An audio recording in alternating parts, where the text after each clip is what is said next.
엄마, 친자 검사 결과 나왔어요. 아이가 제 자식이 아니래요. 아들에게서 전화를 받은 순간 저는 그 자리에 주저앉고 말았습니다. 하지만 며느리는 꿈에도 몰랐을 겁니다. 제가 6개월 전부터 무엇을 준비하고 있었는지. 저는 올해 72이에요. 남편은 5년 전에 세상을 떠났고 지금은 혼자 살고 있죠. 아들은 43인데 대기업에서 과장으로 일하고 있어요.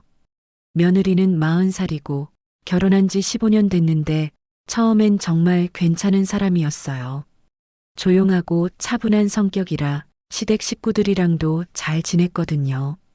아들 부부는 강남에 아파트를 샀고 저는 따로 살고 있었지만 한 달에 한두 번은 만나서 같이 식사하고 그랬어요.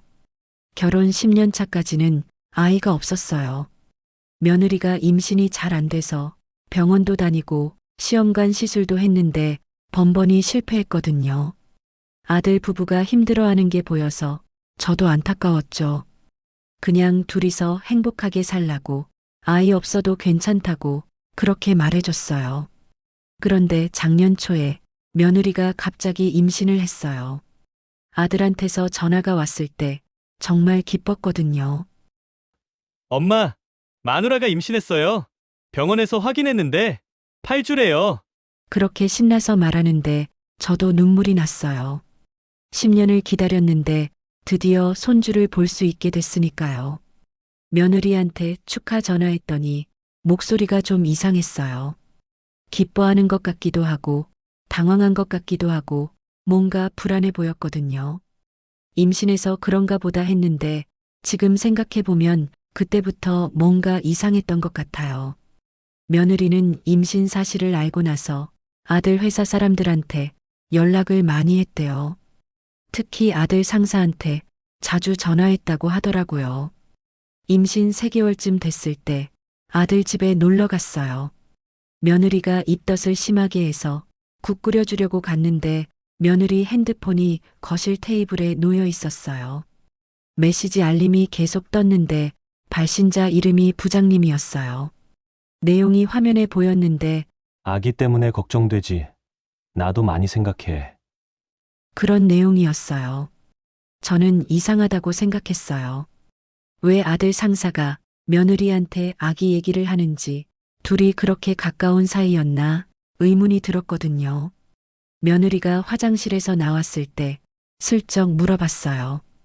부장님이 누구냐고, 아들 상사냐고 그렇게 말했더니 며느리 얼굴이 확 굳더라고요.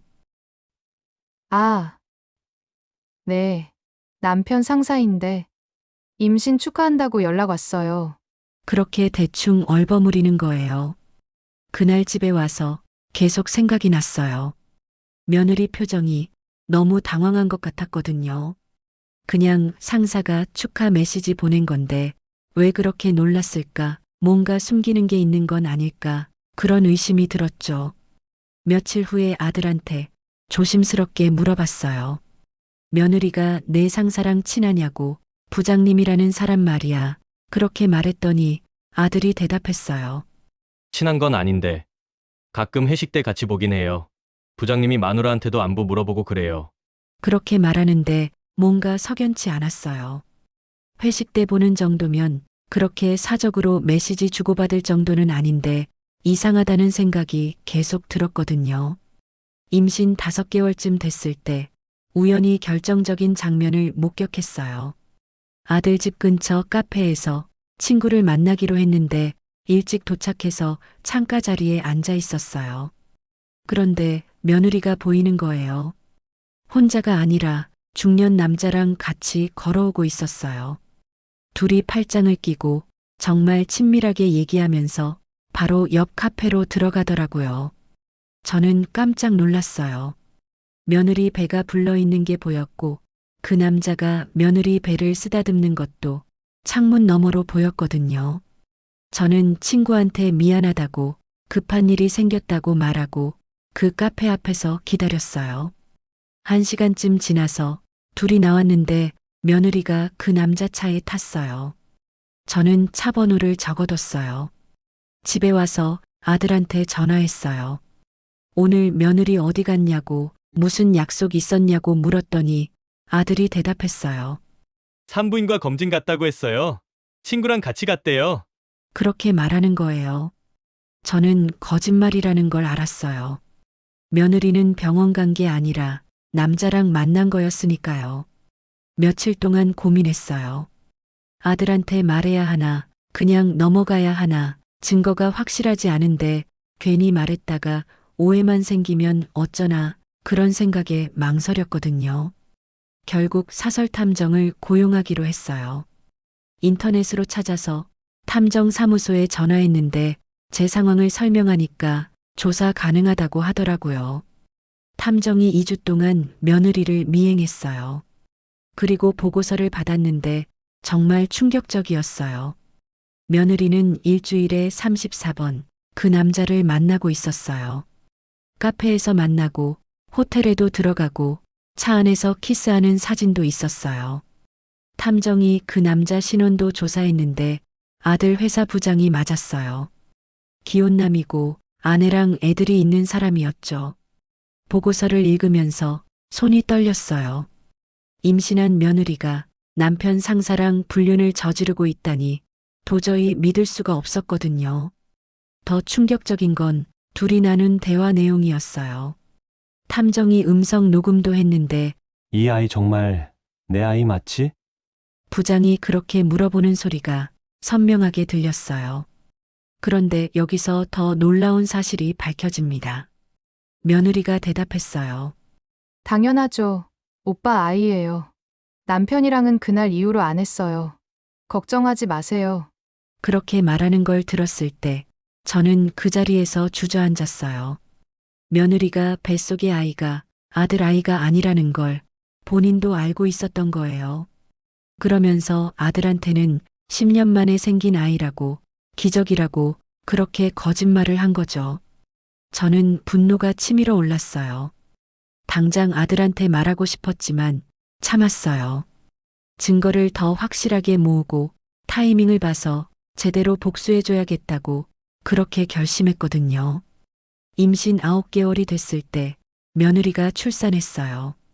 아들한테서 전화가 왔는데 정말 기뻐하는 목소리였어요. 엄마, 아들 낳았어요. 건강하대요. 3.5kg이에요. 그렇게 신나서 말하는데 저는 마음이 복잡했어요. 병원에 가서 아기를 봤는데 예쁘더라고요. 하지만 이 아이가 정말 아들 아이인지 의심이 계속 들었어요. 며느리는 병상에 누워서 지친 표정으로 웃고 있었고 아들은 아기를 안고 정말 행복해 보였어요. 그 모습을 보면서 제가 알고 있는 진실을 언제 말해야 할지 정말 고민됐어요. 하지만 아직은 아니었어요. 확실한 증거가 필요했거든요. 출산 일주일 후 저는 몰래 친자 검사를 준비했어요. 병원에 있는 동안 아기 머리카락을 몇 가닥 뽑아뒀고 아들이 쓰던 칫솔도 가져왔어요. 검사 기관에 제출했는데 결과는 2주 후에 나온다고 했어요. 그 2주가 정말 길었어요. 매일 밤 잠을 못 잤고 혹시 제가 틀렸으면 어쩌나, 정말 아들아이면 어쩌나 그런 생각도 들었거든요. 하지만 며느리가 부장이랑 나눈 대화 내용이 계속 머릿속에 맴돌았어요. 당연하죠. 오빠 아이예요. 그 말이 거짓말일 리 없다고 확신했어요. 결과가 나왔을 때 제 예상이 맞았어요. 아들과 아기 사이에 생물학적 친자 관계가 없다고 명확하게 나왔거든요. 결과지를 받고 저는 며칠 동안 아무것도 못했어요. 이제 어떻게 해야 할지, 아들한테 어떻게 말해야 할지 정말 막막했거든요. 아들이 얼마나 충격받을지 생각만 해도 가슴이 아팠어요. 하지만 진실을 알아야 했어요. 거짓말 위에서 가족이 유지될 수는 없으니까요. 저는 탐정한테 다시 연락했어요. 며느리랑 부장이 지금도 만나고 있는지 확인해 달라고 했는데 탐정이 조사한 결과 둘은 출산 후에도 계속 만나고 있었어요. 심지어 부장이 산후조리원에 찾아가서 아기를 안아보기까지 했대요. 사진도 찍혀 있었어요. 부장이 아기를 안고 며느리가 웃으면서 행복해하는 사진이었죠. 하지만 이건 시작에 불과했습니다.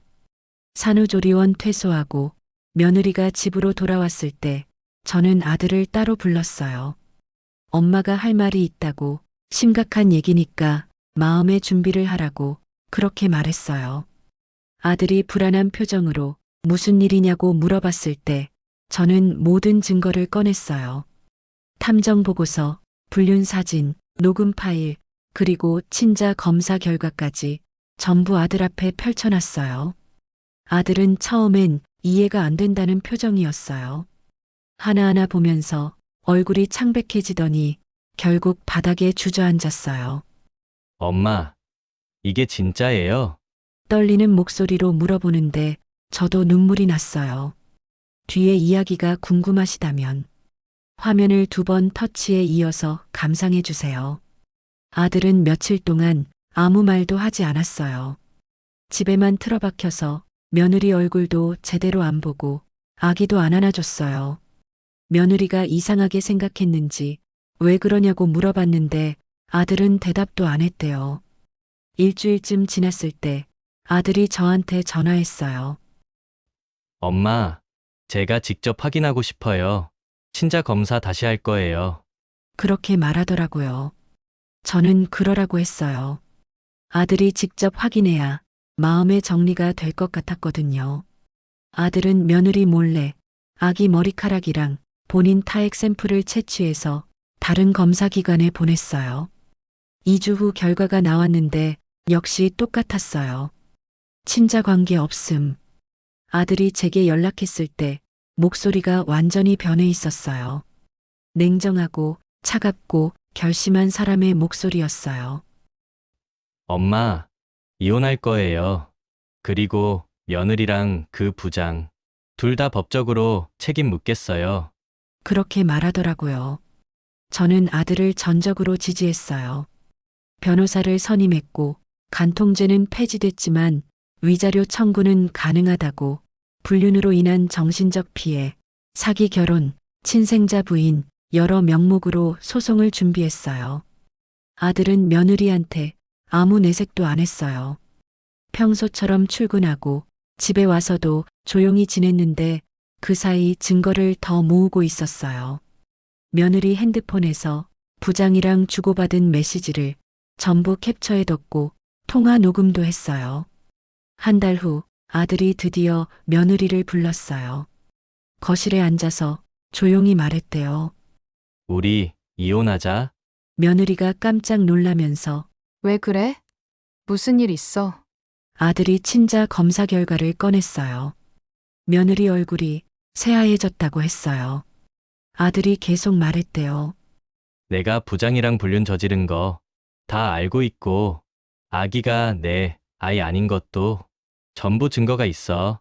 그렇게 차갑게 말하니까 며느리가 무릎 꿇고 울면서 빌었대요. 미안해. 잘못했어. 다시는 안 그럴게. 그렇게 애원했지만 아들은 돌아섰어요. 며느리가 친정 부모를 불렀어요. 저한테도 연락이 왔는데 사돈댁이 와서 딸을 용서해달라고, 손주 생각해서라도 이혼만은 막아달라고 그렇게 빌더라고요. 저는 차갑게 말했어요. 따님이 뭘 잘못했는지 아시나요? 남편 상사랑 불륜을 저질렀어요. 뱃속 아이가 남편 아이도 아니에요. 그런 사람을 왜 용서해야 하죠? 사돈댁이 할 말이 없어서 그냥 울기만 하더라고요. 저는 돌아섰어요. 며칠 후 아들이 이혼 소송을 제기했어요. 불륜 증거, 친자 검사 결과 전부 법원에 제출했죠. 재판이 시작됐어요. 며느리 측 변호사가 불륜은 인정하지만 아이는 남편 아이라고, 친자 검사 결과가 잘못됐다고 그렇게 주장했어요. 하지만 우리 측에선 2번의 검사 결과, 다른 기관에서 한 검사, 둘 다 같은 결과라고 명확하게 반박했어요. 며느리가 증인석에 섰을 때 판사가 직접 물어봤어요. 아이 아버지가 누구냐고, 정직하게 대답하라고, 거짓말하면 위증죄로 처벌받는다고 그렇게 경고했어요. 며느리가 한참을 망설이다가 결국 인정했어요. 부장 아이라고, 남편 아이가 아니라고 그렇게 고백하는 순간 법정이 술렁거렸어요. 판사가 판결을 내렸어요.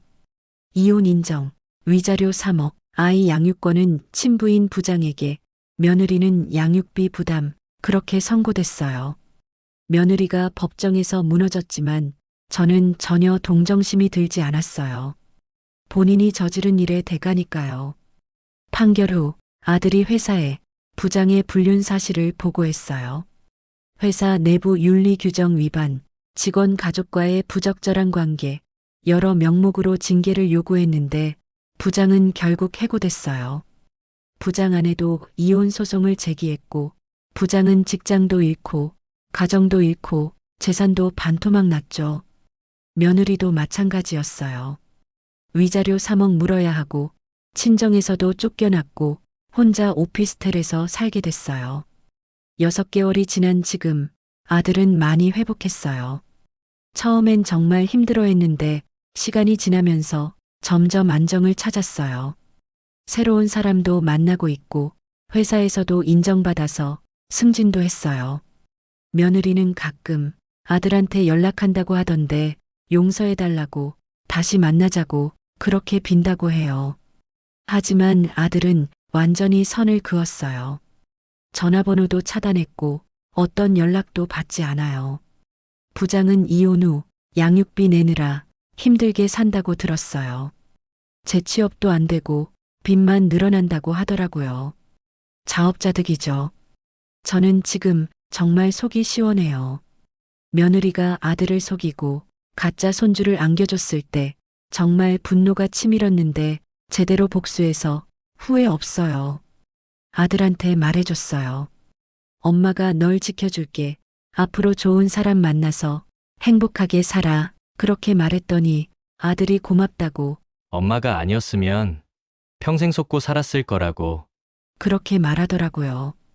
제가 배운 게 있어요. 가족이라도 잘못은 반드시 대가를 치러야 한다는 것, 거짓말 위에 세워진 관계는 결국 무너진다는 거요. 며느리는 욕심 때문에 모든 걸 잃었어요. 지금은 혼자 외롭게 살고 있고 아무도 동정하지 않아요. 저는 후회 없고 아들도 새 출발했어요. 이런 며느리 어떻게 생각하세요? 불륜으로 태어난 아이는 누가 책임져야 할까요? 댓글로 여러분의 생각을 들려주세요. 구독과 좋아요로 한 줄 인생사의 다음 편을 기다려주세요.